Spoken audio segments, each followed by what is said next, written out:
ಮಾರ್ಕೆಟ್ನಲ್ಲಿ ಅತ್ಯಂತ ಡೇಂಜರಸ್ ಆಗಿರುವಂತಹ ಒಂದು ಪದ ಚೀಪ್. ವಾರನ್ ಬಫೆಟ್ ಒಂದು ಸಿಂಪಲ್ ಮಾತುಗಳಲ್ಲಿ ಹೇಳಿದ್ದಾರೆ, price is what you pay, value is what you get. ಅಂದ್ರೆ ಒಂದು ಸ್ಟಾಕ್ನ ಪ್ರೈಸ್ ಕಮ್ಮಿ ಇದೆ ಅಥವಾ ಪಿ ರೇಷಿಯೋ ಕಮ್ಮಿ ಇದೆ ಅಂದ ಮಾತ್ರಕ್ಕೆ ಅದು ವ್ಯಾಲ್ಯೂ ಆಪರ್ಚುನಿಟಿ ಆಗೋದಿಲ್ಲ. ಸಿಂಪಲ್ ಆಗಿ ಹೇಳಬೇಕು ಅಂದ್ರೆ ಪ್ರೈಸ್ ಅನ್ನ ಮಾತ್ರ ನೋಡಿ ನಿರ್ಧಾರ ಮಾಡೋದು ಪ್ರಯೋಜನ ಇಲ್ಲ. ರಿಯಲ್ ಮ್ಯಾಟರ್ ಇರೋದು ಪ್ರೈಸ್ ಮತ್ತು ವ್ಯಾಲ್ಯೂ ಇದೆರಡರ ನಡುವಿನ ಸಂಬಂಧದಲ್ಲಿ. ಸೊ ವ್ಯಾಲ್ಯೂ ಇನ್ವೆಸ್ಟಿಂಗ್ ನಲ್ಲಿ ದೊಡ್ಡ ಟ್ರ್ಯಾಪ್ ಏನು ಅಂದ್ರೆ, ಒಂದು ಸ್ಟಾಕ್ ನೋಡೋದಕ್ಕೆ ಚೀಪ್ ಅನ್ಸ್ಬೋದು, ಆದರೆ ಅದರ ಅರ್ನಿಂಗ್ಸ್ ಒಂದ್ಸಲ ಮಾತ್ರ ಬಂದಿರಬಹುದು. One of cash flow weak ಆಗಿರ್ಬೋದು, ಡೆಟ್ ಹೆಚ್ಚಿರ್ಬೋದು ಅಥವಾ ಬಿಸ್ನೆಸ್ ಗ್ರೋತ್ ನಿಂತಿರ್ಬೋದು. ಹೀಗಿದ್ದಾಗ ಅದು ಬಾರ್ಗೇನ್ ಅಂತಲ್ಲ, ಅದು ವ್ಯಾಲ್ಯೂ ಟ್ರ್ಯಾಪ್ ಆಗಿರುವಂತ ಸಾಧ್ಯತೆ ಕೂಡ ಹೆಚ್ಚಾಗಿರುತ್ತೆ. ಹಾಗಾದ್ರೆ ಇವತ್ತಿನ ವಿಡಿಯೋದಲ್ಲಿ ನಾವು ಇದನ್ನೇ ಚೆಕ್ ಮಾಡೋಣ. ಮೊದಲು ನಾವು ಸಿಂಗಲ್ ಡಿಜಿಟ್ ಪಿ ರೇಷಿಯೋ ಇರುವಂತ ಮತ್ತು ಮಾರ್ಕೆಟ್ ಕ್ಯಾಪಿಟಲೈಸೇಷನ್ 2,500 ಕೋಟಿಗಿಂತ ಹೆಚ್ಚಿರುವಂತ ಕಂಪನೀಸ್ಗಳನ್ನ ಫಿಲ್ಟರ್ ಮಾಡಿದೀವಿ. ಈ ಫಿಲ್ಟರ್ನ ನಂತರ ನಮಗೆ ಸುಮಾರು ಒಂದು 55 ಕಂಪನೀಸ್ ಸಿಕ್ಕಿದಾವೆ. ಆದರೆ ಕಡಿಮೆ ಪಿ ನೋಡಿದ್ರೆ ಮಾತ್ರ ಸಾಕಾಗೋದಿಲ್ಲ. ಹಾಗಾಗಿ ನಾರ್ಮಲಿ ಕಮ್ಮಿ ವ್ಯಾಲ್ಯೂಯೇಷನ್ ಮಲ್ಟಿಪಲ್ಸ್ ಇರುವಂತ ಸೆಕ್ಟರ್ಸ್ ಅಥವಾ ಈಗ ಡೌನ್ ಸೈಕಲ್ ನಲ್ಲಿರುವಂತಹ ಸೆಕ್ಟರ್ಸ್ ಅನ್ನ ನಾವು ಹೊರಗಿಟ್ಟಿದ್ದೇವೆ. ನಂತರ ಮೊದಲು ಹೆಚ್ಚಿನ ವ್ಯಾಲ್ಯೂಯೇಷನ್ ನಲ್ಲಿ ಟ್ರೇಡ್ ಆಗ್ತಾ ಇದ್ರು ಕೂಡ ಈಗ ಒಂದು ದೊಡ್ಡ ಮಟ್ಟದಲ್ಲಿ ಡಿರೇಟೆಡ್ ಆಗಿರುವಂತಹ ಸ್ಟಾಕ್ಸ್ ಅನ್ನ ಶಾರ್ಟ್ ಲಿಸ್ಟ್ ಮಾಡಿದೀವಿ.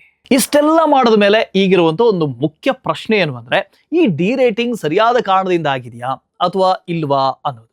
ಪ್ರತಿ ಕಂಪನಿಯಲ್ಲೂ ಕೂಡ ನಾವು ಹೆಡ್ಲೈನ್ ಪಿ ಮಾತ್ರ ನೋಡೋದಿಲ್ಲ, ನಾವು ನೋಡೋದು ಅರ್ನಿಂಗ್ಸ್ ನಾರ್ಮಲ್ ಆಗಿದೆಯಾ ಅಥವಾ ಒನ್ ಆಫ್ ಆಗಿದೆಯಾ, ಅದಕ್ಕೆ ಕ್ಯಾಶ್ ಫ್ಲೋ ಸಪೋರ್ಟ್ ಇದೆಯಾ, ಡೆಟ್ ಕಂಟ್ರೋಲ್ನಲ್ಲಿ ಇದೆಯಾ, ಬಿಸ್ನೆಸ್ಗೆ ನಿಜವಾದಂಥ ಗ್ರೋತ್ ಟ್ರಿಗರ್ ಇದೆಯಾ ಅಥವಾ ಇಲ್ವಾ. ಇದೆಲ್ಲ ನೋಡಿದ ಮೇಲೆ ಕೊನೆಯಲ್ಲಿ ಪ್ರತಿಯೊಂದು ಸ್ಟಾಕ್ಗೆ ಒಂದು ಸಿಂಪಲ್ ಆದ ವರ್ಡಿಕ್ಟ್ ಅನ್ನು ಕೊಡ್ತೀವಿ, ವ್ಯಾಲ್ಯೂ ಆಪರ್ಚುನಿಟಿನ ಅಥವಾ ವ್ಯಾಲ್ಯೂ ಟ್ರ್ಯಾಪ ಅಂತ. So let's begin.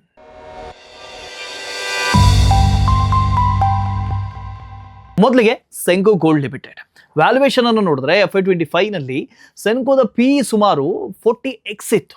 ಆದರೆ FY26 ನಲ್ಲಿ ಇದು ತೀವ್ರವಾಗಿ ಇಳಿದು ಸುಮಾರು 9.6x ಆಗಿದೆ. ಅದೇ ರೀತಿ ಇವಿ ಎಬಿಡಾ ಕೂಡ ಒಂದು 16 ಟೈಮ್ಸ್ನಿಂದ 7.3 ಟೈಮ್ಸ್ಗೆ ಇಳಿದಿದೆ. ಹಾಗಾದ್ರೆ ಈಗ ಸೆನ್ಕೋ ನಿಜವಾಗಿಯೂ ಕೂಡ ಚೀಪಲ್ಲಿ ಸಿಗ್ತಾ ಇದೆಯಾ ಅಥವಾ ಇದು ಒಂದು ವ್ಯಾಲ್ಯೂ ಟ್ರ್ಯಾಪಾ? ಮೊದಲು ಬಿಸ್ನೆಸ್ ಮಾಡೆಲ್ ಅನ್ನ ಅರ್ಥ ಮಾಡ್ಕೊಳ್ಬೇಕು. ಇದೆಲ್ಲ ನಮ್ಗೆ ಅರ್ಥ ಆಗಬೇಕು ಅಂದ್ರೆ, ಸೆನ್ಕೋ ಗೋಲ್ಡ್ ಒಂದು B2C jewellery retailer company. Gold, diamonds, silver, platinum ಮತ್ತು ಲೈಫ್ ಸ್ಟೈಲ್ ಜ್ಯುವೆಲ್ರಿಯನ್ನ company owned stores, franchise stores ಹಾಗೂ ಡಿಜಿಟಲ್ ಚಾನಲ್ಸ್ಗಳ ಮೂಲಕ ಮಾರಾಟ ಮಾಡುತ್ತೆ. ಈ ಇಂಡಸ್ಟ್ರಿಗೆ ದೊಡ್ಡ ಆಪರ್ಚುನಿಟಿ ಇದೆ. 2025ರಲ್ಲಿ ಭಾರತದ ಜ್ಯುವೆಲ್ರಿ ಮಾರ್ಕೆಟ್ ಸೈಜ್ ಬಂದು ಸುಮಾರು 9 ಲಕ್ಷ ಕೋಟಿ ಅಂತ ಅಂದಾಜಿಸಲಾಗಿದೆ. 2033ವರೆಗೆ ಇದು ಸುಮಾರು 6.5% CAGR ದರದಲ್ಲಿ ಬೆಳೆಯುವಂತ ನಿರೀಕ್ಷೆ ಕೂಡ ಇದೆ. ಈಗ ಹೆಡ್ಲೈನ್ ನಂಬರ್ಸ್ ನೋಡಿದ್ರೆ ಆಲ್ ಗುಡ್ ಅಂತ ಅನ್ಸುತ್ತೆ. FY26ನಲ್ಲಿ ರೆವಿನ್ಯೂ 33% ಹೆಚ್ಚಾಗಿ ಸುಮಾರು 8,430 ಕೋಟಿ ಆಗಿದೆ. ಎಬಿಡಾ ಬಂದು 164% ಹೆಚ್ಚಾಗಿ ಸುಮಾರು 969 ಕೋಟಿ ಆಗಿದೆ. ಹಾಗೆಯೇ PAT ಪ್ರಾಫಿಟ್ ಆಫ್ಟರ್ ಟ್ಯಾಕ್ಸ್ ಕೂಡ 261% ಬೆಳವಣಿಗೆ ದಾಖಲಿಸಿದೆ. ಆದರೆ ಇಲ್ಲಿ ಒಂದು ದೊಡ್ಡ ಕ್ಯಾಚ್ ಇದೆ. FY26ನ ಅರ್ನಿಂಗ್ಸ್ ನಾರ್ಮಲ್ ಆಗಿರಲಿಲ್ಲ. ಮ್ಯಾನೇಜ್ಮೆಂಟ್ ಸ್ಪಷ್ಟವಾಗಿ ಹೇಳಿರೋದು ಏನು ಅಂದರೆ, ಗೋಲ್ಡು, ಸಿಲ್ವರು ಮತ್ತು ಪ್ಲಾಟಿನಮ್ ಬೆಲೆಗಳು ಹೆಚ್ಚಾಗಿತ್ತು.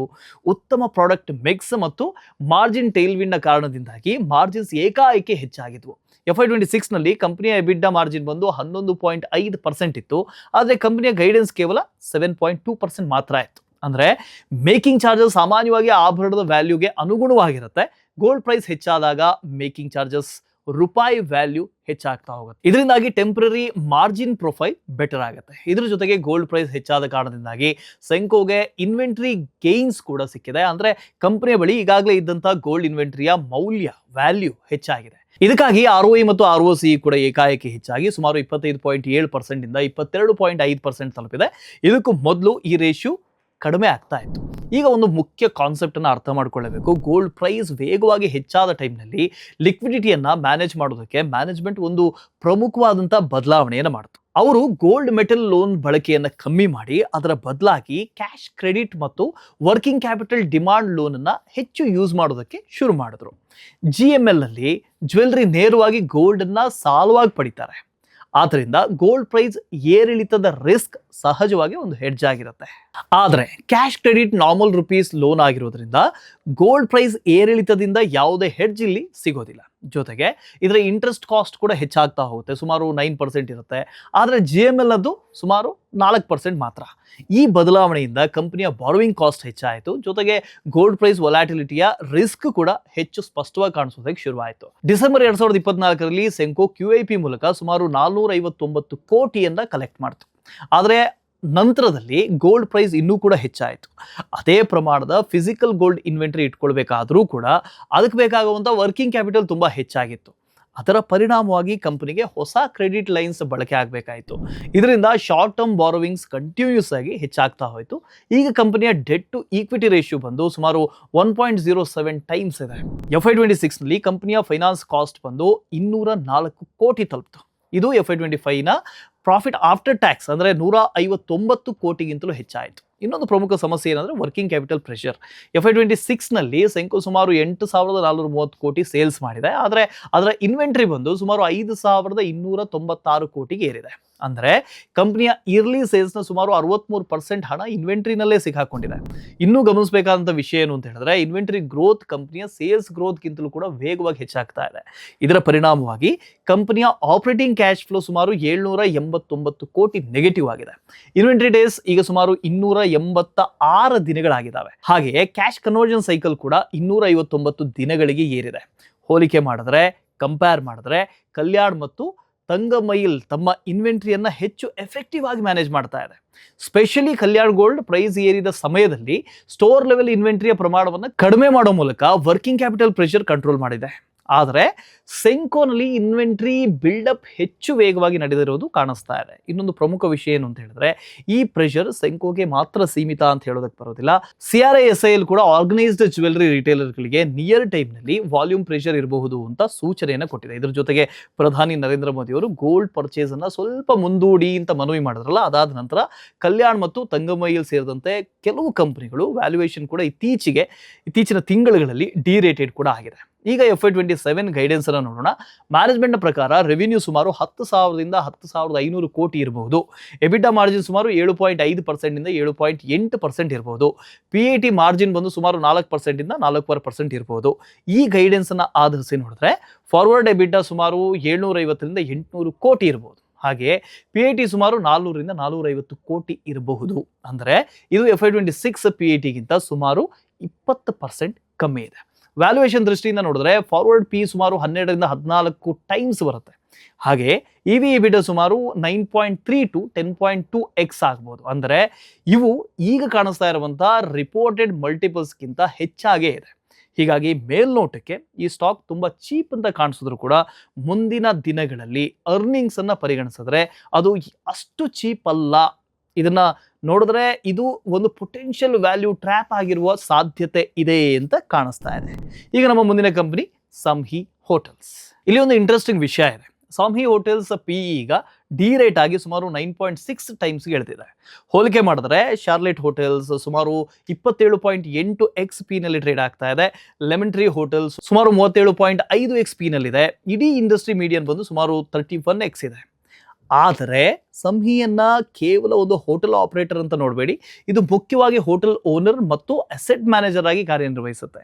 ಕಂಪನಿ ಹೋಟೆಲ್ ಅನ್ನ ಖರೀದಿಸುತ್ತೆ ಅಥವಾ ಲೀಸ್ಗೆ ಪಡೆಯುತ್ತೆ, ನಂತರ ಅವುಗಳನ್ನು ರಿನೋವೇಟ್ ಮಾಡಿ ರೀಬ್ರ್ಯಾಂಡ್ ಮಾಡಿ ಅದರ ನಂತರ ಈ ಮ್ಯಾರಿಯಟ್, IHG ಮತ್ತು ಹ್ಯಾತ್ ಮುಂತಾದ ಜಾಗತಿಕ ಬ್ರ್ಯಾಂಡ್ಗಳ ಜೊತೆಗೆ ಪಾರ್ಟ್ನರ್ಶಿಪ್ ಅನ್ನು ಬಳಸಿಕೊಂಡು ಆ ಹೋಟೆಲ್ಗಳನ್ನು ನಡೆಸೋದಕ್ಕೆ ಕೊಡುತ್ತೆ. ಕಂಪನಿಯ ಆದಾಯ ರೆವಿನ್ಯೂ ರೂಮ್ ಸ್ಟೇಸ್, F&B ಅಂದರೆ ಫುಡ್ ಆ್ಯಂಡ್ ಬೆವರೇಜ್, ಮೀಟಿಂಗ್ಸ್ ಮತ್ತು ಇವೆಂಟ್ಸ್ ಹಾಗೂ ಇತರ ಹೋಟೆಲ್ ಸರ್ವಿಸಸ್ಗಳಿಂದ ಬರುತ್ತೆ. ಮೇಲ್ನೋಟಕ್ಕೆ ನೋಡೋದಾದರೆ ಫಿನಾನ್ಷಿಯಲ್ಸ್ ತುಂಬ ಸ್ಟ್ರಾಂಗ್ ಆಗಿ ಕಾಣಿಸುತ್ತೆ. ಕಳೆದ 5 ವರ್ಷಗಳಲ್ಲಿ ಸೇಲ್ಸ್ ಬಂದು ಸುಮಾರು 49% ಬೆಳವಣಿಗೆ ಕಂಡಿದೆ. ಪ್ರಾಫಿಟ್ ಬಂದು ಸುಮಾರು 23% ಹೆಚ್ಚಾಗಿದೆ. ಇತ್ತೀಚೆಗೆ ಆಪರೇಟಿಂಗ್ ಮಾರ್ಜಿನ್ ಸುಮಾರು 35%ಗೆ ತಲುಪಿದೆ. ಆದರೆ ಇಲ್ಲಿ ಕೂಡ ಒಂದು ಪ್ರಮುಖವಾದಂತಹ ಮೇಜರ್ ಕ್ಯಾಚ್ ಇದೆ. FY26ನಲ್ಲಿ ಪ್ರಾಫಿಟ್ ಬಿಫೋರ್ ಟ್ಯಾಕ್ಸ್ ಅಂದರೆ PBT ಸುಮಾರು 267 ಕೋಟಿ ಮಾತ್ರ ಆಗಿತ್ತು. ಆದರೆ ನೆಟ್ ಪ್ರಾಫಿಟ್ ಬಂದು ಸುಮಾರು 567 ಕೋಟಿ ಆಗಿದೆ ಪ್ರಾಫಿಟ್ ಆಫ್ಟರ್ ಟ್ಯಾಕ್ಸ್. ಈ ದೊಡ್ಡ ವ್ಯತ್ಯಾಸಕ್ಕೆ ಕಾರಣ ಏನು ಅಂತ ಹೇಳಿದ್ರೆ ಟ್ಯಾಕ್ಸ್ ರಿಬೇಟ್ ಆಗಿತ್ತು. ಸಂಹೆ ಹೋಟೆಲ್ಸ್ನ ಬಳಿ ಸುಮಾರು 2,500 ಕೋಟಿ ಮೌಲ್ಯದ ಅಕ್ಯುಮುಲೇಟೆಡ್ ಲಾಸಸ್ ಮತ್ತು ಅನ್ಅಬ್ಸರ್ವ್ಡ್ ಡಿಪ್ರಿಸಿಯೇಷನ್ ಕೂಡ ಇದೆ. ಇದರಿಂದಾಗಿ ಕಂಪನಿಗೆ ಒಂದು ಟ್ಯಾಕ್ಸ್ ಶೀಲ್ಡ್ ಸಿಕ್ಕಿದೆ. ಮ್ಯಾನೇಜ್ಮೆಂಟ್ ಏನು ಹೇಳುತ್ತೆ ಅಂತ ಹೇಳಿದ್ರೆ ಮುಂದಿನ 3 ರಿಂದ 5 ವರ್ಷಗಳವರೆಗೆ ಕಂಪನಿಗೆ ಹೆಚ್ಚಿನ ಕ್ಯಾಶ್ ಟ್ಯಾಕ್ಸ್ ಪಾವತಿಸುವಂತ ಅಗತ್ಯ ಬರುವ ಸಾಧ್ಯತೆ ಕಮ್ಮಿ. ಆದ್ರಿಂದ ಈಗ ಕಾಣಿಸ್ತಾ ಇರುವಂತ ಈ ಪಿ ಇದೆಯಲ್ಲ, ಇದು ಸ್ವಲ್ಪ ತಪ್ಪು ಅಂತಾನೆ ಅನ್ಸ್ಬೋದು. ಯಾಕೆಂದ್ರೆ PAT ಅನ್ನ ಟ್ಯಾಕ್ಸ್ ಬೆನಿಫಿಟ್ ತಾತ್ಕಾಲಿಕವಾಗಿ ಹೆಚ್ಚಿಸಿದೆ. ನಾವು PBT ಆಧಾರದ ಮೇಲೆ ವ್ಯಾಲ್ಯೂಯೇಷನ್ ಅನ್ನು ನೋಡೋದಾದ್ರೆ ಅದು ಸುಮಾರು 15 ಟೈಮ್ಸ್ ಬರ್ಬೋದು. ಅದು ಇನ್ನೂ ಕೂಡ ಪಿಯರ್ಸ್ಗಿಂತ ಕಮ್ಮಿ ಇದ್ರು. ಹೆಡ್ಲೈನ್ ಪಿ ನೋಡೋದಷ್ಟೇ ಚೀಪ್ ಅಂತ ಅಲ್ಲ, ಆಪರೇಟಿಂಗ್ ದೃಷ್ಟಿಯಿಂದಲೂ ಕೂಡ ಚಿತ್ರ ಸಂಪೂರ್ಣವಾಗಿ ಬದಲಾಗಿಲ್ಲ.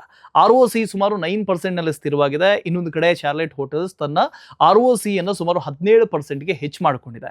ಲೆಮನ್ ಟ್ರೀ ಹೋಟೆಲ್ ಸುಮಾರು 14%ಗೆ ತಲುಪಿದೆ. ಒಳ್ಳೆಯ ವಿಷಯ ಏನು ಅಂತ ಹೇಳಿದ್ರೆ ಡೆಟ್ ಟು ಈಕ್ವಿಟಿ ಸುಮಾರು 2x ನಿಂದ 0.85xಗೆ ಇಳಿದಿದೆ. ಆದರೆ ಇದಕ್ಕೂ ಒಂದು ಕಾರಣ ಇದೆ. ಕಂಪನಿಯ ರಿಸೋರ್ಸ್ ಹೆಚ್ಚಾಗೋದು ಮತ್ತು GIC ನಿಂದ ಬಂದಂತಹ ಸುಮಾರು 750 ಕೋಟಿ ಕ್ಯಾಪಿಟಲ್ ಇನ್ಫ್ಯೂಷನ್ ಕೂಡ ಇದಕ್ಕೆ ಮೇಜರ್ ರೀಸನ್. ಹೌದು, ಇಂಟ್ರೆಸ್ಟ್ ಕವರೇಜ್ ರೇಷಿಯೋ ಈಗ 2.56xಗೆ ಸುಧಾರಿಸಿದೆ. ಆದರೆ ಡೆಟ್ ರಿಸ್ಕ್ ಸಂಪೂರ್ಣವಾಗಿ ಕಮ್ಮಿ ಆಗಿದೆ ಅಂತ ಕೂಡ ಇನ್ನೂ ಹೇಳೋದಕ್ಕೆ ಸಾಧ್ಯ ಇಲ್ಲ. ಮತ್ತೊಂದು ಗಮನಿಸಬೇಕಾದಂಥ ಮೇಜರ್ ವಿಷಯ ಏನು ಅಂತ ಹೇಳಿದ್ರೆ FII ಸೆಲ್ಲಿಂಗ್. ಕಳೆದ 2 ವರ್ಷಗಳಲ್ಲಿ ಫಾರಿನ್ ಇನ್ಸ್ಟಿಟ್ಯೂಷನಲ್ ಇನ್ವೆಸ್ಟರ್ಸ್ ತಮ್ಮ ಪಾಲನ್ನು ಸುಮಾರು 25% ಪಾಯಿಂಟ್ ಕಮ್ಮಿ ಮಾಡಿದ್ದಾರೆ. ಇದನ್ನು ಹೊರತುಪಡಿಸಿದ್ರೆ ಬೇರೆ ಆಪರೇಟಿಂಗ್ ಮ್ಯಾಟ್ರಿಕ್ಸ್ ನೋಡಿದ್ರು ಕೂಡ ಚಿತ್ರ ಅಷ್ಟೊಂದು ಉತ್ಸಾಹದಾಯಕ ಅಂತ ಅನ್ಸೋದಿಲ್ಲ, ಅಷ್ಟೊಂದು ಪಾಸಿಟಿವ್ ಅಂತ ಅನಿಸ್ತಾ ಇಲ್ಲ. ಇನ್ನು ಅಕ್ಯುಪೆನ್ಸಿ ಕೂಡ ಸುಮಾರು 75%ನಲ್ಲೇ ಇದೆ. ಕಳೆದ ವರ್ಷ ಅದು 76% ಇತ್ತು. ಅಂದರೆ ಈ ಭಾಗದಲ್ಲಿ ಒಂದು ದೊಡ್ಡ ಬೆಳವಣಿಗೆ ಕಾಣಿಸ್ತಾ ಇಲ್ಲ, ಸ್ಟಾಗ್ನೆಂಟ್ ಆಗಿದೆ ಅನ್ನೋದು ಅರ್ಥ. ಆದರೆ ಮ್ಯಾನೇಜ್ಮೆಂಟ್ನ ದೀರ್ಘಾವಧಿಯ ಗುರಿ ತುಂಬಾನೇ ಸ್ಪಷ್ಟವಾಗಿದೆ. ಫ್ಯೂಚರ್ ಏನು ಗೋಲನ್ನು ಇಟ್ಕೊಂಡಿದ್ದಾರೆ ಅದು ತುಂಬಾನೇ ಸ್ಪಷ್ಟವಾಗಿದೆ. FY32 FY31 ಈ ವೇಳೆಗೆ ಕಂಪನಿಯ ರೆವಿನ್ಯೂ ಅನ್ನ 3,000 ಕೋಟಿಗೆ ಹೆಚ್ಚು ಮಾಡುವಂತ ಗುರಿಯನ್ನು ಹೊಂದಿದೆ. ಇದನ್ನು ಸಾಧಿಸುವುದಕ್ಕೆ ಸುಮಾರು 24% CAGR ಬೆಳವಣಿಗೆ ಅಗತ್ಯ ಇದೆ. ನಿಯರ್ ಟರ್ಮ್ಸ್ ಅಲ್ಲಿ ಮ್ಯಾನೇಜ್ಮೆಂಟ್ ಸುಮಾರು 38% ಎಬಿಟಾ ಮಾರ್ಜಿನ್ ಸಾಧಿಸುವಂತ ಗುರಿಯನ್ನ ಇಟ್ಕೊಂಡಿದೆ. ಅದರ ಆಧಾರದ ಮೇಲೆ FY27ನ ವೇಳೆಗೆ ಎಬಿಟಾ ಸುಮಾರು 590 ಕೋಟಿ ಆಗಬಹುದು. ಇದನ್ನ ಪರಿಗಣಿಸಿದ್ರೆ ಫಾರ್ವರ್ಡ್ EV ಎಬಿಟಾ ಸುಮಾರು 8.5x ಬರುತ್ತೆ. ಹೋಲಿಕೆ ಮಾಡಿದ್ರೆ FY26ನಲ್ಲಿ ಅದು ಸುಮಾರು 11.5x ಇತ್ತು. ಆದರೆ ಇಲ್ಲಿ ಕೂಡ ಒಂದು ಪ್ರಮುಖವಾದಂಥ ಕ್ಯಾಚ್ ಇದೆ. ವ್ಯಾಲ್ಯೂಯೇಷನ್ ನೋಡಿದ್ರೆ ತುಂಬಾನೇ ಅಟ್ರಾಕ್ಟಿವ್ ಅಂತ ಅನ್ಸುತ್ತೆ. ಆಪರೇಟಿಂಗ್ ಮ್ಯಾಟ್ರಿಕ್ಸ್ ಇನ್ನೂ ಕೂಡ ಹೆಚ್ಚಿನ ಬೆಳವಣಿಗೆ ತೋರಿಸ್ತಾ ಇಲ್ಲ. ಕಂಪನಿಗೆ ಹಿಂದೆ ಹೈ ಡೆಟ್ ಹಿಸ್ಟ್ರಿ ಇದೆ ಮತ್ತು ಈ PAT ಅನ್ನ ಟ್ಯಾಕ್ಸ್ ಶೀಲ್ಡ್ ಇದೆಯಲ್ಲ, ಇದು ತನ್ನಿಂತಾನಾಗೆ ಹೆಚ್ಚಿಸಿದೆ. ಹೀಗಾಗಿ ಹೆಡ್ಲೈನ್ PE ನೋಡಿದ್ರೆ ಸಂಹಿ ಚೀಪ್ ಅಂತ ಅನ್ಸ್ಬೋದು. ಆದರೆ ಅಗತ್ಯವಾದಂಥ ಅಡ್ಜಸ್ಟ್ಮೆಂಟ್ಸ್ ಮಾಡಿದ ನಂತರ ಅದು ಸ್ಪಷ್ಟವಾದ ಬಾರ್ಗೇನ್ ಅಂತ ಹೇಳೋದಕ್ಕೆ ಸಾಧ್ಯ ಇಲ್ಲ. ವ್ಯಾಲ್ಯೂಯೇಷನ್ ಕಮ್ಮಿ ಆಗಿದೆ ಅನ್ನೋದು ನಿಜ. ಆದರೆ ಟ್ಯಾಕ್ಸ್ ಶೀಲ್ಡ್ನಿಂದ ಹೆಚ್ಚಾದಂಥ ಪ್ರಾಫಿಟನ್ನು ಪರಿಗಣಿಸಿದ್ರೆ ಮಾರ್ಕೆಟ್ ನೀಡಿರುವಂಥ ಡಿಸ್ಕೌಂಟ್ ಸ್ವಲ್ಪ ಮಟ್ಟಿಗೆ ನ್ಯಾಯಸಮ್ಮತವಾಗಿದೆ ಅಂತ ಅನ್ಸುತ್ತೆ, ಜಸ್ಟಿಫೈಡ್ ಅಂತ ಅನ್ಸುತ್ತೆ. ಈಗ ನಮ್ಮ ಮುಂದಿನ ಕಂಪನಿ ರಾಮ್ಕೋ ಇಂಡಸ್ಟ್ರೀಸ್ ಲಿಮಿಟೆಡ್. ಈ ಕಂಪನಿಯ PE ಬಂದು ಸುಮಾರು 8.7x ಇದೆ. 2024ರ ವೇಳೆಗೆ ಇದೇ ಸ್ಟಾಕ್ ಸುಮಾರು 23x P ಟ್ರೇಡ್ ಆಗ್ತಾ ಇತ್ತು. ಅಂದರೆ ಈ ಸ್ಟಾಕ್ ಕೂಡ ಒಂದು ದೊಡ್ಡ ಮಟ್ಟದಲ್ಲಿ ರೇಟಿಂಗ್ ಆಗಿದೆ. ರಾಮ್ಕೋ ಇಂಡಸ್ಟ್ರೀಸ್ನ ಪ್ರಮುಖ ಬಿಸ್ನೆಸ್ ಅಂತ ಹೇಳಿದ್ರೆ ಬಿಲ್ಡಿಂಗ್ ಮೆಟೀರಿಯಲ್ಸ್ ಅನ್ನ ತಯಾರು ಮಾಡೋದು, ಮ್ಯಾನುಫ್ಯಾಕ್ಚರ್ ಮಾಡೋದು. ಮೇಜರ್ ಆಗಿ ಫೈಬರ್ ಸಿಮೆಂಟ್ ಶೀಟ್ಸ್ ಆಗಿರ್ಬೋದು, ಫೈಬರ್ ಸಿಮೆಂಟ್ ಬೋರ್ಡ್ಸ್ ಆಗಿರ್ಬೋದು, ಇವುಗಳನ್ನ ರೂಫಿಂಗ್ಗೆ ಅಥವಾ ಪಾರ್ಟಿಷನ್ ವಾಲ್ಗಳಾಗಿ, ಸೀಲಿಂಗ್ಗಳಿಗೆ ಮತ್ತು ಡ್ರೈ ಕನ್ಸ್ಟ್ರಕ್ಷನ್ ಸಿಸ್ಟಮ್ನಲ್ಲಿ ಬಳಕೆ ಮಾಡ್ತಾರೆ, ಯೂಸ್ ಮಾಡ್ತಾರೆ. ಇದ್ರ ಜೊತೆಗೆ ಕಂಪನಿಗೆ ಒಂದು ಕಾಟನ್ ಯಾನ್ ಬಿಸ್ನೆಸ್, ವಿಂಡ್ ಪವರ್ ಜನರೇಷನ್ ಭಾಗವೂ ಕೂಡ ಇದೆ. ಆದರೆ ಈ ಎರಡೂ ಸೇರಿ ಒಟ್ಟು ರೆವಿನ್ಯೂನಲ್ಲಿ ಕೇವಲ 15% ಮಾತ್ರ ಕಾಂಟ್ರಿಬ್ಯೂಟ್ ಮಾಡುತ್ತೆ. ಮೊದಲ ಸಮಸ್ಯೆ ಬಂದು ಇಂಡಸ್ಟ್ರಿ ಸೈಜ್. ರಾಮ್ಕೋಗೆ ಅತ್ಯಂತ ಮುಖ್ಯ ಮಾರ್ಕೆಟ್ ಅಂತ ಹೇಳಿದ್ರೆ fibre cement roofing sheets. ICRA ಪ್ರಕಾರ ಈ ಮಾರ್ಕೆಟ್ ಸೈಜ್ ಸುಮಾರು 5,200 ಕೋಟಿ ಮಾತ್ರ ಇದೆ. ಇನ್ನು ಕಂಪನಿಯ FY26 ರೆವಿನ್ಯೂ ಈಗಾಗಲೇ ಸುಮಾರು 1,800 ಕೋಟಿ ಇದೆ. ಅಂದರೆ ಕಂಪನಿಗೆ ಬೆಳೆಯೋದಕ್ಕೆ ಲಭ್ಯ ಇರುವಂಥ ಅಡ್ರೆಸಬಲ್ ಮಾರ್ಕೆಟ್ ಅಷ್ಟೊಂದು ದೊಡ್ಡದು ಅಂತ ಕಾಣಿಸ್ತಾ ಇಲ್ಲ. ಆಪರೇಷನ್ಸ್ ದೃಷ್ಟಿಯಿಂದಲೂ ಕೂಡ ಬೆಳವಣಿಗೆ ಸಾಧಾರಣ ಮಟ್ಟದಲ್ಲಿ ಇದೆ ಅಂತ ಅನ್ಬೋದು. ಅಂದರೆ ಮೀಡಿಯಂ ಲೆವೆಲ್ನಲ್ಲಿ ಇದೆ. FY26 ರೆವಿನ್ಯೂ ಸುಮಾರು 1,792 ಕೋಟಿ ಇದೆ. ಅಂದರೆ ವರ್ಷದಿಂದ ವರ್ಷಕ್ಕೆ ಇಯರ್ ಆನ್ ಇಯರ್ ಸುಮಾರು 7.1% ಬೆಳವಣಿಗೆ ಸಾಧಿಸ್ತಾ ಇದೆ. ಹೌದು, Q4 FY26ನಲ್ಲಿ ರೆವಿನ್ಯೂ ಗ್ರೋತ್ ಸುಮಾರು 18.7% ಇಯರ್ ಆನ್ ಇಯರ್ ಇತ್ತು. ಆದರೆ ದೀರ್ಘಾವಧಿ ದೃಷ್ಟಿಯಿಂದ ನೋಡಿದ್ರೆ ಕಂಪನಿ ಕಳೆದ 10 ವರ್ಷಗಳಲ್ಲಿ ಸೇಲ್ಸ್ CAGR ಸುಮಾರು 8% ಮಾತ್ರ ಇದೆ. ಪ್ರಾಫಿಟ್ CAGR ಕೇವಲ 5% ಮಾತ್ರ ಇದೆ. ಆದರೆ ಇಲ್ಲಿ ರಿಪೋರ್ಟೆಡ್ ಪ್ರಾಫಿಟ್ನಲ್ಲಿ ಒಂದು ಪ್ರಮುಖವಾದಂಥ ಕ್ಯಾಚ್ ಕೂಡ ಇದೆ. FY26ನಲ್ಲಿ ಕನ್ಸಾಲಿಡೇಟೆಡ್ ನೆಟ್ ಪ್ರಾಫಿಟ್ ಬಂದು ಸುಮಾರು 306 ಕೋಟಿ ಇತ್ತು. ಆದರೆ ಇದರಲ್ಲಿ 171 ಕೋಟಿ ಪ್ರಾಫಿಟ್ ಫ್ರಮ್ ಅಸೋಸಿಯೇಟ್ಸ್ ಕೂಡ ಸೇರ್ಕೊಂಡಿದ್ದಾವೆ. ಆ ಅಸೋಸಿಯೇಟ್ ಪ್ರಾಫಿಟ್ ಅನ್ನ ತೆಗೆದು ಹಾಕಿದರೆ ಕಂಪನಿಯ ನಿಜವಾದಂಥ ಆಪರೇಟಿಂಗ್ ಲಿಂಕ್ಡ್ ನೆಟ್ ಪ್ರಾಫಿಟ್ ಬಂದು ಸುಮಾರು 135 ಕೋಟಿ ಮಾತ್ರ. ಈ ಲೆಕ್ಕದ ಪ್ರಕಾರ ನೆಟ್ ಮಾರ್ಜಿನ್ ಸುಮಾರು 7.5% ಮಾತ್ರ ಬರುತ್ತೆ. ಹಿಸ್ಟ್ರಿ ನೋಡಿದ್ರು ಕೂಡ ಈ ಮಾರ್ಜಿನ್ ಅದೇ ಮಟ್ಟದಲ್ಲಿ ಏರಿಳಿತವಾಗ್ತಾ ಬಂದಿದೆ. ಅಂದರೆ ಈ ಲೆಕ್ಕದಲ್ಲಿ ನೋಡಿದ್ರೆ ಕಂಪನಿಯ ಪಿ ವ್ಯಾಲ್ಯೂಯೇಷನ್ ಸುಮಾರು 20x ಬರುತ್ತೆ. ಹೀಗಾಗಿ ಹೆಡ್ಲೈನ್ ಪಿ ನೋಡಿದಷ್ಟು ಈ ಸ್ಟಾಕ್ ಚೀಪ್ ಅಲ್ಲ. ರಿಟರ್ನ್ ಕೂಡ ಹೆಚ್ಚು ಸ್ಟ್ರಾಂಗ್ ಆಗಿಲ್ಲ. FY21ನಿಂದ FY26ನವರೆಗೆ ROCE ಹೆಚ್ಚಾಗಿ 3% ನಿಂದ 5% ನಡುವೆ ಇತ್ತು. FY26ನಲ್ಲೂ ಕೂಡ ಇದು ಕೇವಲ 5% ಮಾತ್ರ ಇದೆ. ಇದಾದ ನಂತರ ಗವರ್ನೆನ್ಸ್ ಮತ್ತು ಕ್ಯಾಪಿಟಲ್ ಅಲೋಕೇಶನ್ ಕುರಿತು ಕೆಲವು ಪ್ರಶ್ನೆಗಳು ಬರ್ತವೆ. ರಾಮ್ಕೋ ಇಂಡಸ್ಟ್ರೀಸ್ ತನ್ನ ಗ್ರೂಪ್ ಕಂಪನೀಸ್ಗಳಲ್ಲಿ ಒಂದು ದೊಡ್ಡ ಪ್ರಮಾಣದ ಕ್ರಾಸ್ ಹೋಲ್ಡಿಂಗ್ಸ್ ಅನ್ನು ಹೊಂದಿದೆ. ಉದಾಹರಣೆಗೆ ರಾಮ್ಕೋ ಸಿಮೆಂಟ್ಸ್ನಲ್ಲಿ ಸುಮಾರು 23% ಸ್ಟೇಕ್ ಇದೆ. ರಾಮ್ಕೋ ಸಿಸ್ಟಮ್ಸ್ನಲ್ಲಿ ಸುಮಾರು 19% ಸ್ಟೇಕ್ ಇದೆ. CRISL ನ ಪ್ರಕಾರ ಈ ಲಿಸ್ಟೆಡ್ ಗ್ರೂಪ್ ಕಂಪನಿ ಇನ್ವೆಸ್ಟ್ಮೆಂಟ್ಸ್ಗಳ ಒಟ್ಟು ಮೌಲ್ಯ ಬಂದು ಸುಮಾರು 5,000 ಕೋಟಿ ಆಗುತ್ತೆ. ಇದು ಕಂಪನಿಯ ಇವತ್ತಿನ ಮಾರ್ಕೆಟ್ ಕ್ಯಾಪ್ಗಿಂತ ಸುಮಾರು 2 ಪಟ್ಟು ಹೆಚ್ಚು.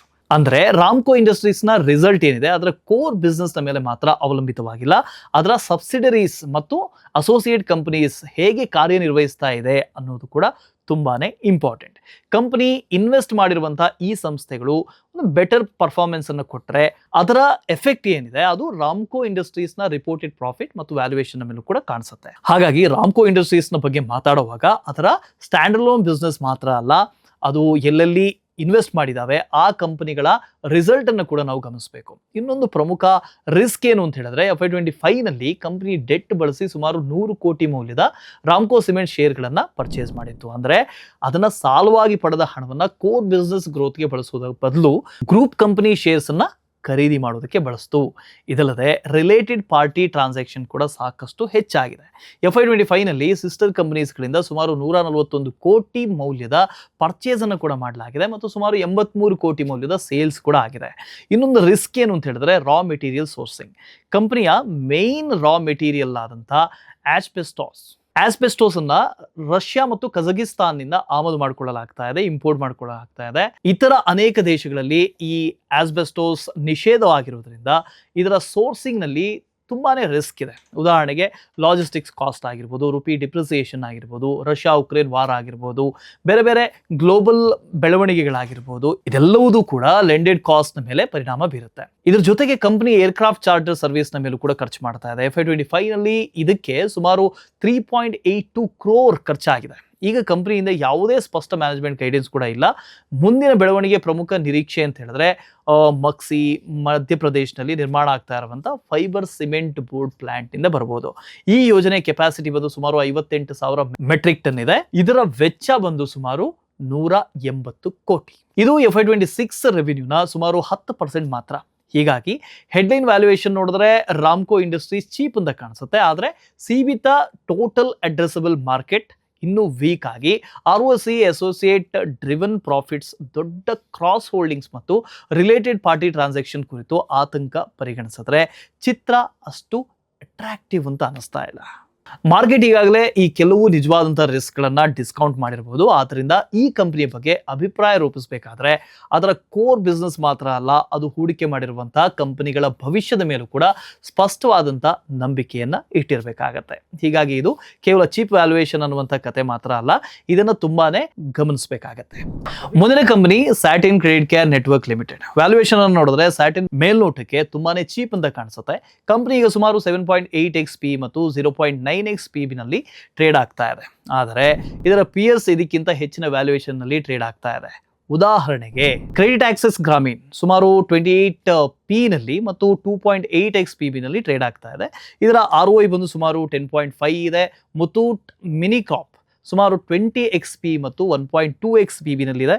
ಇದರ ROE ಬಂದು ಸುಮಾರು 6.2%. ಇನ್ನೊಂದು ಕಡೆ ಸ್ಯಾಟಿನ್ನ ROE ಸುಮಾರು 21.6% ಇದೆ. ಇತ್ತೀಚಿನ ROA ರಿಟರ್ನ್ ಆನ್ ಅಸೆಟ್ಸ್ ಕೂಡ ಸುಮಾರು 4.71% ಏರಿಕೆ ಆಗಿದೆ. ಹೋಲಿಕೆ ಮಾಡಿದ್ರೆ ಅಂದರೆ ಇದನ್ನ ಕಂಪೇರ್ ಮಾಡಿದ್ರೆ ಈಗ ಸುಮಾರು 2% ROA ಹೊಂದಿರುವಂಥ ಮುತ್ತೂಟ್ ಮೈಕ್ರೋಫಿನ್ 2030 ಒಳಗೆ ಈ ಗುರಿಯನ್ನು ತಲುಪುವಂಥ ನಿರೀಕ್ಷೆ ಇದೆ. ಇದೀಗ ಕಂಪನಿಯ ಬಿಸ್ನೆಸ್ ಮಾಡೆಲ್ ನೋಡೋಣ. ಸ್ಯಾಟಿನ್ ಕ್ರೆಡಿಟ್ ಕೇರ್ ಮುಖ್ಯವಾಗಿ ಒಂದು ಮೈಕ್ರೋ ಫಿನಾನ್ಸ್ ಲೆಂಡರ್ ಆಗಿದೆ. ಕಂಪನಿ ಬ್ಯಾಂಕ್ಸ್, ಫಿನಾನ್ಷಿಯಲ್ ಇನ್ಸ್ಟಿಟ್ಯೂಷನ್ಸ್ ಮತ್ತು ಡೆಟ್ ಮಾರ್ಕೆಟ್ನಿಂದ ಹಣವನ್ನು ಸಾಲವಾಗಿ ಪಡ್ಕೊಂಡು ಈ ಲೋನ್ಗಳನ್ನು ಬ್ಯಾಂಕಿಂಗ್ ಸೇವೆ ಕಮ್ಮಿ ಇರುವಂಥ ಅಂಡರ್ ಸರ್ವ್ಡ್ ಆಗಿರುವಂಥ ಗ್ರಾಹಕರಿಗೆ ನೀಡುತ್ತೆ. ಇದರ ಪ್ರಮುಖ ಬಿಸ್ನೆಸ್ ಯಾವುದು ಅಂತ ಹೇಳಿದ್ರೆ ಕೊಲ್ಯಾಟ್ರಲ್ ಫ್ರೀ ಮೈಕ್ರೋ ಫಿನಾನ್ಸ್ ಲೋನ್ಗಳು. ಮುಖ್ಯವಾಗಿ ಈ ಫಿನಾನ್ಷಿಯಲ್ ಚಟುವಟಿಕೆಗಳಲ್ಲಿ ತೊಡಗಿಸಿಕೊಂಡಿರುವಂತಹ ಮಹಿಳೆಯರಿಗೆ ಜಾಯಿಂಟ್ ಲಯಬಿಲಿಟಿ ಗ್ರೂಪ್ ಅಂದರೆ JLG ಈ ಮಾದರಿಯಂಥ ಸಾಲಗಳನ್ನು ನೀಡುತ್ತೆ. ಈ ಇಂಡಸ್ಟ್ರಿಯ ಗಾತ್ರವು ಕೂಡ ತುಂಬಾ ದೊಡ್ಡದಾಗಿದೆ. ಮಾರ್ಚ್ 2026 ಹೊತ್ತಿಗೆ ಭಾರತದ ಮೈಕ್ರೋ ಫಿನಾನ್ಸ್ ಇಂಡಸ್ಟ್ರಿಯ ಒಟ್ಟು ಪೋರ್ಟ್ಫೋಲಿಯೋ ಸುಮಾರು 3.25 ಲ್ಯಾಕ್ ಕ್ರೋರ್ ಇತ್ತು. ಇದರಲ್ಲಿ ಈ ಸ್ಯಾಟಿನ AUM ಬಂದು ಅಸೆಟ್ ಅಂಡರ್ ಮ್ಯಾನೇಜ್ಮೆಂಟ್ ಬಂದು ಸುಮಾರು 15,174 ಕೋಟಿ ಇದೆ. ಅಂದರೆ ಕಂಪನಿಯ ಮಾರ್ಕೆಟ್ ಶೇರ್ ಬಂದು ಸುಮಾರು 5%. Q4 FY26 ನಲ್ಲಿ ಸ್ಯಾಟಿನ ಕನ್ಸಾಲಿಡೇಟೆಡ್ NIM ಬಂದು ಸುಮಾರು 13.2% ಇತ್ತು. ಮ್ಯಾನೇಜ್ಮೆಂಟ್ ಏನು ಹೇಳುತ್ತೆ ಅಂತ ಹೇಳಿದ್ರೆ ಸ್ಟ್ಯಾಂಡ್ ಅಲೋನ್ NIM ದೀರ್ಘಾವಧಿಯಲ್ಲಿ ಸುಮಾರು 13.5ರಿಂದ 14%ವರೆಗೆ ಸ್ಥಿರವಾಗಿದೆ ಅಂತ ಹೇಳ್ತಾ ಇದ್ದಾರೆ. ಹೋಲಿಕೆ ಮಾಡಿದ್ರೆ ಮುತ್ತೂಟ್ ಮೈಕ್ರೋಫಿನ್ನ NIM ಬಂದು ಸುಮಾರು 12% ಮಾತ್ರ ಇದೆ. ಅಂದರೆ ಸ್ಯಾಟಿನ ಮಾರ್ಜಿನ್ ಪ್ರೊಫೈಲ್ ಸ್ಪಷ್ಟವಾಗಿ ಉತ್ತಮವಾಗಿದೆ ಅಂತ ಅನ್ಸುತ್ತೆ. ಅದಕ್ಕಾಗಿ ಕಮ್ಮಿ ವ್ಯಾಲ್ಯೂಯೇಷನ್ ಇದ್ರೂ ಕೂಡ ಇದರ ರಿಟರ್ನ್ ಆನ್ ಅಸೆಟ್ಸ್ ಇತರ ಕಂಪನಿಗಳಿಗೆ ಹೋಲಿಸಿದ್ರೆ ಬೆಸ್ಟ್ ಆಗಿದೆ. ಇದರಿಂದಾಗಿ ಈ ಸ್ಟಾಕ್ ಆಸಕ್ತಿದಾಯಕವಾಗಿ ಕಾಣಿಸುತ್ತೆ. ಆದರೆ ಪಿಕ್ಚರ್ ಮಾತ್ರ ಬೇರೆನೇ ಇದೆ. FY24ರಿಂದ FY26ನವರೆಗೆ ಮೈಕ್ರೋ ಫಿನಾನ್ಸ್ ಸೆಕ್ಟರ್ ಸಾಕಷ್ಟು ಪ್ರೆಷರ್ ಅಂದರೆ ಸ್ಟ್ರೆಸ್ನ ಹಂತದಲ್ಲಿ ಇತ್ತು. ಆಫ್ಟರ್ ಕೋವಿಡ್ ವೇಗವಾಗಿ ಸಾಲಗಳನ್ನು ಲೆಂಡ್ ಮಾಡಿರುವಂಥ ಕಾರಣದಿಂದಾಗಿ ಗ್ರಾಹಕರು ಹೆಚ್ಚು ಸಾಲವನ್ನು ತೆಗೆದುಕೊಳ್ಳೋದಕ್ಕೆ ಅಂದರೆ ಓವರ್ ಲೆವರೇಜಿಂಗ್, ಕೊಲ್ಯಾಟ್ರಲ್ ಫ್ರೀ ಲೋನ್ಗಳು ಸಿಗ್ತಾ ಹೋದವು. ಹಾಗಾಗಿ ಇದು ಸ್ವಲ್ಪ ದುರ್ಬಲವಾಗಿದೆ ಅಂತ ಹೇಳಿ ಕಾಣಿಸ್ತಾ ಇದೆ. ಇನ್ನೂ ಬೇರೆ ಬೇರೆ ಸಮಸ್ಯೆಗಳಿದ್ದಾವೆ, ರಿಸ್ಕ್ಗಳಿದ್ದಾವೆ. ಆ ರಿಸ್ಕ್ಗಳನ್ನು ಒಂದೊಂದಾಗಿ ನೋಡೋದಾದರೆ ಮಾರ್ಚ್ 2025ರಿಂದ ಮಾರ್ಚ್ 2026ವರೆಗೆ ಇಡೀ ಇಂಡಸ್ಟ್ರಿಯ ಪೋರ್ಟ್ಫೋಲಿಯೋ ಔಟ್ಸ್ಟ್ಯಾಂಡಿಂಗ್ ಸುಮಾರು 17% ಇಯರ್ ಆನ್ ಇಯರ್ ಇಳಿಕೆ ಆಗಿತ್ತು. ಆದರೆ ಮಾರ್ಚ್ 2026 ಕ್ವಾರ್ಟರ್ನಲ್ಲಿ ಸುಮಾರು 3% ಕ್ವಾರ್ಟರ್ ಆನ್ ಕ್ವಾರ್ಟರ್ ರಿಕವರಿ ಕಾಣಿಸ್ಕೊಳ್ತು. ಇಂಡಸ್ಟ್ರಿ ವೈಡ್ ಬಂದು 30+ ಡೇಸ್ ಪಾಸ್ಟ್ ಡ್ಯೂ ಇದೆ. ಅಂದರೆ 30 ದಿನಗಳಿಗಿಂತ ಹೆಚ್ಚು ಅವಧಿ ಬಾಕಿ ಉಳಿದಿರುವಂಥ ಲೋನ್ಸ್ ಇದೆ. ಅದು ಕೂಡ 6.64%ನಿಂದ 2.35%ಗೆ ಇಳಿಕೆ ಆಗಿದೆ. ಇದರಲ್ಲಿ ಕೆಲವು ರೈಟ್ ಆಫ್ಗಳ ಕೂಡ ಪರಿಣಾಮ ಬೀರಿದ್ದಾವೆ. ಈ ಸಂಪೂರ್ಣ ಸೈಕಲ್ ಸ್ಯಾಟಿನ ಮೇಲೆ ಪರಿಣಾಮ ಬೀರ್ತು. FY25ನಲ್ಲಿ ಪ್ರಾಫಿಟ್ ಇಳಿಕೆ ಆಗಿದೆ. ಇನ್ನು ಕ್ರೆಡಿಟ್ ಕಾಸ್ಟ್ ಸುಮಾರು 4.6%ಗೆ ಏರಿದೆ. GNPA ಸುಮಾರು 3.7% ಆಗಿದೆ. ಆದರೆ FY26ನಲ್ಲಿ ಪರಿಸ್ಥಿತಿ ಸುಧಾರಿಸೋದಕ್ಕೆ ಆರಂಭ ಆಯಿತು. ಕನ್ಸಾಲಿಡೇಟೆಡ್ PAT ಬಂದು ವರ್ಷದಿಂದ ವರ್ಷಕ್ಕೆ ಇಯರ್ ಆನ್ ಇಯರ್ ಸುಮಾರು 79% ಹೆಚ್ಚಾಗಿ 332 ಕೋಟಿಗೆ ತಲುಪಿದೆ. ಅದೇ ರೀತಿ AUM ಕೂಡ 19% ಇಯರ್ ಆನ್ ಇಯರ್ ಬೆಳೀತಾ ಹೋಗಿ 15,174 ಕೋಟಿ ದಾಟಿದೆ. ಆದರೆ ಇಲ್ಲಿ ಕೂಡ ಒಂದು ಪ್ರಮುಖವಾದಂಥ ಕ್ಯಾಚ್ ಇದೆ. FY26ನಲ್ಲಿ ಇಂಟ್ರೆಸ್ಟ್ ಇನ್ಕಮ್ ಏಕಾಏಕಿಯಾಗಿ ಹೆಚ್ಚಾಗ್ತಾ ಹೋಗಿ ಈ ಒಂದು ಕಾರಣದಿಂದಾಗಿ ಫಾರಿನ್ ಕರೆನ್ಸಿ ಬಾರೋಯಿಂಗ್ ಮೇಲೆ ಮಾರ್ಕ್ ಟು ಮಾರ್ಕೆಟ್ ಗೇನ್ ಕೂಡ ಕಾಣಿಸ್ತು. ಅಂದರೆ ಈ ಬೆಳವಣಿಗೆ ಸಂಪೂರ್ಣವಾಗಿ ಕೋರ್ ಆಪರೇಷನ್ಸ್ ನಿಂದ ಬಂದಿಲ್ಲ. ಒಳ್ಳೆ ವಿಷಯ ಏನು ಅಂತ ಹೇಳಿದ್ರೆ ಕ್ರೆಡಿಟ್ ಕಾಸ್ಟ್ ಕಮ್ಮಿ ಆಗಿರೋದು ಕಂಪನಿಯ ಉತ್ತಮ ಆಪರೇಷನಲ್ ಡಿಸಿಪ್ಲಿನ್ ಅನ್ನ ತೋರಿಸ್ತಾ ಇದೆ. ಯಾಕೆಂದ್ರೆ ಈ ಸ್ಯಾಟಿನ್ ಈಗ ಹೆಚ್ಚು ಕಟ್ಟುನಿಟ್ಟಾದಂತಹ, ಟೈಟರ್ ಆದಂತಹ, ಅಂಡರ್ ರೈಟಿಂಗ್ ಆದಂತಹ ಸ್ಟ್ಯಾಂಡರ್ಡ್ಸ್ ಅನ್ನ ಅನುಸರಿಸ್ತಾ ಇದೆ. ಮುಂದೆ ನೋಡಿದ್ರೆ ಮ್ಯಾನೇಜ್ಮೆಂಟ್ ಸುಮಾರು 25%ನಿಂದ 30% ಕನ್ಸಾಲಿಡೇಟೆಡ್ AUM ಗ್ರೋತ್ ಅನ್ನ ನಿರೀಕ್ಷೆ ಮಾಡ್ತಾ ಇದೆ. ಈ ಬೆಳವಣಿಗೆಗೆ ಮುಖ್ಯವಾಗಿ ಕಂಪನಿಯ ಹೌಸಿಂಗ್ ಫಿನಾನ್ಸ್ ಮತ್ತು MSME ಸಬ್ಸಿಡರೀಸ್ ಬೆಂಬಲವನ್ನ ಕೊಟ್ಟಿದೆ. ಈ ಗೈಡೆನ್ಸ್ ಅನ್ನ ಆಧರಿಸಿ ಉಳಿದಂತಹ ಎಲ್ಲ ಮ್ಯಾಟ್ರಿಕ್ಸ್ ಇದೇ ರೀತಿ ಮುಂದುವರೆದ್ರೆ FY27 PAT ಸುಮಾರು 415 ಕೋಟಿಯಿಂದ 430 ಕೋಟಿ ತಲುಪುವಂತ ನಿರೀಕ್ಷೆ ಇದೆ. ಆದರೆ ಇದರ ಪ್ರಕಾರ ಫಾರ್ವರ್ಡ್ PE ಸುಮಾರು 5.9x ನಿಂದ 6.2x ಆಗಬಹುದು. ಹಾಗೆ ಫಾರ್ವರ್ಡ್ PB ಕೂಡ ಸುಮಾರು 0.77x ನಿಂದ 0.78xಗೆ ಇಳಿಯುವಂತ ಸಾಧ್ಯತೆ ಹೀಗಾಗಿ ಸ್ಯಾಟಿನನ್ನ ಕಷ್ಟಕರ ಮೈಕ್ರೋ ಫಿನಾನ್ಸ್ ಸೈಕಲ್ ನಂತರದ ಒಂದು ರಿಕವರಿ ಪ್ಲೇ ಅಂತ ನಾವು ನೋಡಬಹುದು. ರಿಸ್ಕ್ ಇನ್ನು ಕೂಡ ಹಾಗೆ ಇದೆ. ಯಾಕೆಂದ್ರೆ ಮೈಕ್ರೋ ಫಿನಾನ್ಸ್ ನಲ್ಲಿ ಅಸೆಟ್ ಕ್ವಾಲಿಟಿ ತುಂಬಾನೇ ಬೇಗ ಹದಗೆಡುವಂತಹ ಸಾಧ್ಯತೆಗಳಿದಾವೆ. ಆದರೆ ಅಸೆಟ್ ಕ್ವಾಲಿಟಿ ಸುಧಾರಿಸ್ತಾ ಇರೋದು, ಕ್ರೆಡಿಟ್ ಕಾಸ್ಟ್ ಕಮ್ಮಿ ಆಗ್ತಾ ಇರೋದು, ಸಬ್ಸಿಡರೀಸ್ ಮೂಲಕ ಬೆಳವಣಿಗೆ ಕಾಣ್ತಾ ಇರೋದು ಮತ್ತು ಕಮ್ಮಿ ಫಾರ್ವರ್ಡ್ ವ್ಯಾಲ್ಯೂಯೇಷನ್ ಇವೆಲ್ಲವನ್ನ ನೋಡಿದ್ರೆ ಈ ಸ್ಟಾಕ್ ನ research worthy watch list candidate ಅಂತ ನಾವು ಪರಿಗಣಿಸಬಹುದು. ಇನ್ನು ನಮ್ಮ ಕೊನೆಯ company bank of Baroda. Valuation ದೃಷ್ಟಿಯಿಂದ ನೋಡಿದ್ರೆ ಬ್ಯಾಂಕ್ ಆಫ್ ಬರೋಡಾ ತನ್ನ PS ಗಿಂತ ಸ್ವಲ್ಪ ಚೀಪ್ ಆಗಿದೆ ಅಂತ ಕಾಣಿಸುತ್ತೆ. SBI ಮತ್ತು ಇಂಡಿಯನ್ ಬ್ಯಾಂಕ್ ಸುಮಾರು 10 to 11x PE ಮತ್ತು 1.4 to 1.6x PB ನಲ್ಲಿ ಟ್ರೇಡ್ ಆಗ್ತಾ ಇದೆ. ಆದರೆ ಬ್ಯಾಂಕ್ ಆಫ್ ಬರೋಡಾ ಕೇವಲ 7.2x PE ಮತ್ತು 0.87x PB ನಲ್ಲಿ ಟ್ರೇಡ್ ಆಗ್ತಾ ಇದೆ. ಬ್ಯಾಂಕ್ ಆಫ್ ಬರೋಡಾ ನಮಗೆಲ್ಲ ಗೊತ್ತಿರೋ ಹಾಗೆ ಇದೊಂದು full service PSU bank. Simple ಆಗಿ ಹೇಳಬೇಕು ಅಂತ ಹೇಳಿದ್ರೆ ಈ ಬ್ಯಾಂಕ್ ಜನರಿಂದ ಬಿಸ್ನೆಸಸ್ ಮತ್ತು ಇತರ ಇನ್ಸ್ಟಿಟ್ಯೂಷನ್ಗಳಿಗೆ ಡೆಪಾಸಿಟ್ಸ್ ಸಂಗ್ರಹಿಸಿ ಆ ಹಣವನ್ನು ಲೋನ್, ಇನ್ವೆಸ್ಟ್ಮೆಂಟ್, ಪೇಮೆಂಟ್ಸ್ ಹಾಗೂ ಇತರ ಬ್ಯಾಂಕಿಂಗ್ ಸರ್ವಿಸಸ್ಗಳಿಗೆ ಬಳಕೆ ಮಾಡುತ್ತೆ. ಮಾರ್ಚ್ 2026 ವೇಳೆಗೆ ಭಾರತದ ಸ್ಕೆಡ್ಯೂಲ್ಡ್ ಕಮರ್ಷಿಯಲ್ ಬ್ಯಾಂಕ್ಸ್ಗಳ ಒಟ್ಟು ಡೆಪಾಸಿಟ್ ಸುಮಾರು 262.3 ಲಕ್ಷ ಕೋಟಿ ಇತ್ತು. ಇದರಲ್ಲಿ ಬ್ಯಾಂಕ್ ಆಫ್ ಬರೋಡಾದ ಡೊಮೆಸ್ಟಿಕ್ ಡೆಪಾಸಿಟ್ಸ್ ಬಂದು ಸುಮಾರು 14.01 ಲ್ಯಾಕ್ ಕ್ರೋರ್ ಆಗಿತ್ತು. ಅಂದರೆ ಡೆಪಾಸಿಟ್ ಮಾರ್ಕೆಟ್ ಶೇರ್ಸ್ ಬಂದು ಸುಮಾರು 5.3% ಆಗಿದೆ. ಆದರೆ ಮಾರ್ಕೆಟ್ ಈಗ ಒಂದು ಪ್ರಮುಖವಾದಂಥ ಕ್ವೆಶ್ಚನ್ ಕೇಳ್ತಾ ಇದೆ, ಕಂಪ್ನಿಯ ಈಗಿನ ಅರ್ನಿಂಗ್ಸ್ ಮುಂದೆಯೂ ಕೂಡ ಇದೇ ರೀತಿ ಮುಂದುವರಿಯುತ್ತಾ ಇಲ್ವಾ ಅಂತ ಮಾರ್ಕೆಟ್ ಕ್ವೆಶ್ಚನ್ ಮಾಡ್ತಾ ಇದೆ. FY26 ನಲ್ಲಿ ನೆಟ್ ಇಂಟ್ರೆಸ್ಟ್ ಇನ್ಕಮ್ ಬಂದು ಕೇವಲ 2.5% ಇಯರ್ ಆನ್ ಇಯರ್ ಮಾತ್ರ ಹೆಚ್ಚಾಗಿದೆ. ಅದರ್ ಇನ್ಕಮ್ಸ್ ಯಾವುದೇ ಬೇರೆ ಸ್ಪೆಷಲ್ ಬೆಳವಣಿಗೆಗಳನ್ನು ತೋರಿಸ್ತಾ ಇಲ್ಲ. ಆದರೆ ಆಪರೇಟಿಂಗ್ ಎಕ್ಸ್ಪೆನ್ಸಸ್ ಸುಮಾರು 4.4% ಹೆಚ್ಚಾಗಿದೆ. ಇದರಿಂದಾಗಿ ಆಪರೇಟಿಂಗ್ ಪ್ರಾಫಿಟ್ ಆಲ್ಮೋಸ್ಟ್ ಸ್ಥಿರವಾಗಿ ಉಳ್ಕೊಂಡಿದೆ. ಅದೇ ಸಮಯಕ್ಕೆ ಪ್ರೊವಿಷನ್ಸ್ ಬಂದು ಸುಮಾರು 19.5% ಹೆಚ್ಚಾಗಿದೆ. PBT ಸುಮಾರು 5.1%ಗೆ ಇಳಿದಿದೆ.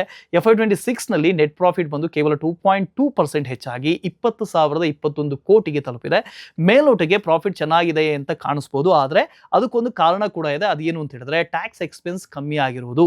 ಇನ್ನೊಂದು ಸಮಸ್ಯೆ margin pressure. Net interest margin ಬಂದು FY25ಗೆ 3.08% ನಿಂದ FY26 ನಲ್ಲಿ 2.89% ಇಳಿದಿದೆ. ಇದಕ್ಕೆ ಸರಳವಾದಂಥ ಕಾರಣ ಏನು ಅಂದರೆ ಲೋನ್ಸ್ಗಳ ಇಂಟ್ರೆಸ್ಟ್ ರೇಟ್ಸ್ ಬೇಗ ಕಮ್ಮಿ ಆಗಿತ್ತು, ಆದರೆ ಡೆಪಾಸಿಟ್ಸ್ ಮೇಲೆ ನೀಡುವಂಥ ಇಂಟ್ರೆಸ್ಟ್ ಕಾಸ್ಟ್ ಅಷ್ಟು ಬೇಗ ಕಮ್ಮಿ ಆಗಿರಲಿಲ್ಲ. ಇದರ ಪರಿಣಾಮವಾಗಿ ಕಾಸ್ಟ್ ಟು ಇನ್ಕಮ್ ರೇಷಿಯೋ ಬಂದು 47.9% ನಿಂದ 49.15%ಗೆ ಹದಗೆಟ್ಟಿದೆ. PS ಜೊತೆ ಹೋಲಿಸಿದ್ರೆ bank of Baroda operating performance ಬಂದು ಸ್ವಲ್ಪ ವೀಕ್ ಆಗಿ ಕಾಣಿಸ್ತಾ ಇದೆ. ಇಂಡಿಯನ್ ಬ್ಯಾಂಕ್ಸ್ನ ROE ಸುಮಾರು 1.31%, ROE ಬಂದು ಸುಮಾರು 19.5%. ಆದರೆ ಬ್ಯಾಂಕ್ ಆಫ್ ಬರೋಡಾದ FY26ನ ROE ಬಂದು ಸುಮಾರು 1.06% ಇದೆ, 15.4% ಇದೆ. GNPA ಸುಮಾರು 1.89% ಮತ್ತು ನೆಟ್ NPA ಸುಮಾರು 0.45%.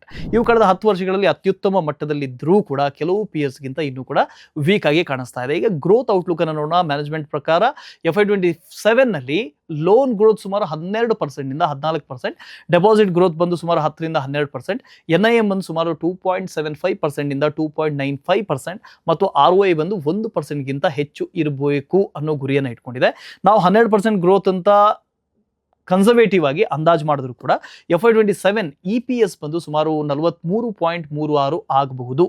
ಈಗಿನ ಶೇರ್ ಪ್ರೈಸ್ ಬಂದು ಸುಮಾರು 278 ರೂಪಾಯಿ ಇದೆ. ಫಾರ್ವರ್ಡ್ PE ಬಂದು ಸುಮಾರು 6.4x ಬರಬಹುದು.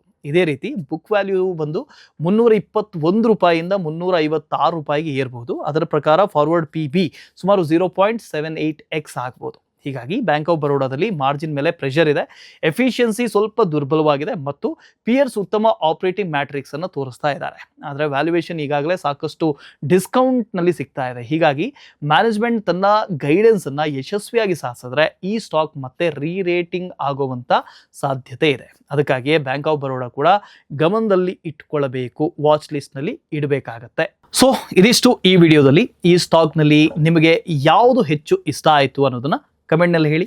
ಮುಂದಿನ ವಿಡಿಯೋದಲ್ಲಿ ಮತ್ತೆ ಭೇಟಿಯಾಗೋಣ. ಅಲ್ಲಿವರೆಗೆ ಕೀಪ್ ಇನ್ವೆಸ್ಟಿಂಗ್, ಹ್ಯಾಪಿ ಇನ್ವೆಸ್ಟಿಂಗ್.